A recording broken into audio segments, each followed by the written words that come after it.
Hey everybody, this is Brad and I thought I'd give you an update on my Layens hive. This is the second one that I built. I call it the Pooh Hive with the Winnie the Pooh theme. I've only got half of this one populated. If you remember, there are duplex hives. There's a divider down the center. It's getting late in the year, so what I did is I moved an 8-frame deep and a super, converted the frames into this one end of this hive. And that should give it plenty of bees. They're doing really well to get through the winter. You can see the entrance on this one is right down there in the boulder underneath Tigger. Bees are coming and going, just having a good time. Just happened to notice around on the other side of the box here is a giant praying mantis. That thing's a big one. I'm guessing he's been sitting out here eating bees whenever he gets there. She gets a chance, probably a female. Very, very large. It's about 6 inches long. But yeah, this is in our bee club bee yard. I call it the Pooh Hive.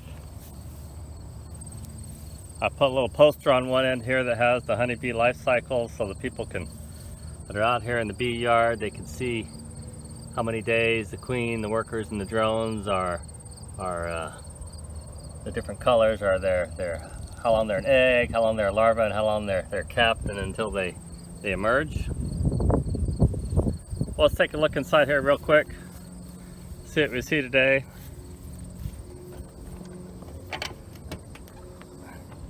Gonna lift the lid up here, nice and gentle. One thing I've done is I've taken a piece of, it's actually just a cloth, a drop cloth, a painter's drop cloth, and cut a top for the hive, and it's fastened down on the center divider, and that will keep the bees from going back and forth between the two colonies and perhaps robbing each other. And I kind of like it because it keeps the bees down out of the lid. But as we pull this back,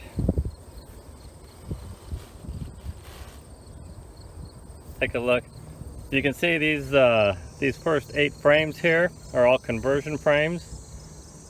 Each one of those has a Langstroth deep and a Langstroth medium screwed into it. I'll show you one here. These bees have been in here for maybe 3 weeks, I guess, and they've built out a fair amount of comb on one of the big frames. Let's see if I can move this over one-handed. You can see down in the bottom I also have a 2-gallon bucket feeder.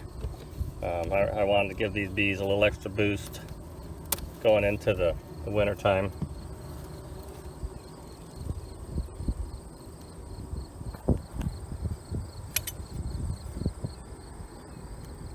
Let's go ahead and pull this out.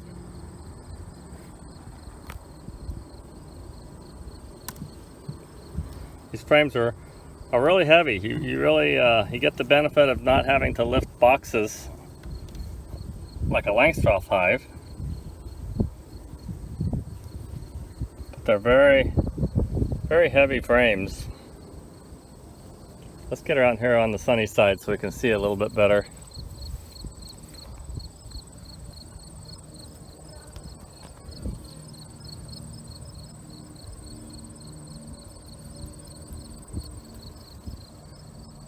Queen's been doing a real nice job in here.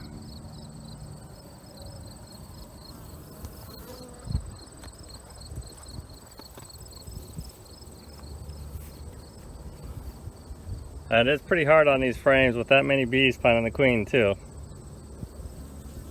Anyhow, things are looking well. And here's one of the Langstroth, or excuse me, one of the Layens frames that they've been building out. For some reason they've chosen to kind of build out one side. I think they'll work it on over. They've been incorporating the wooden dowel in the middle just fine. Getting towards the end of the year, they may not be building as much wax right now, but I've been feeding them, so they're looking for places to store their sugar syrup too. Next spring, after we get through the winter, since I have the 8 conversion frames in here, I'm going to take 4 of those frames and split them to the other side of the hive over here, and we'll do a split in the spring So we fill up both sides of this hive. So looking forward to doing that. I think with all the insulation on this hive, I think they're going to do really well through the winter. Anyhow, thanks for watching.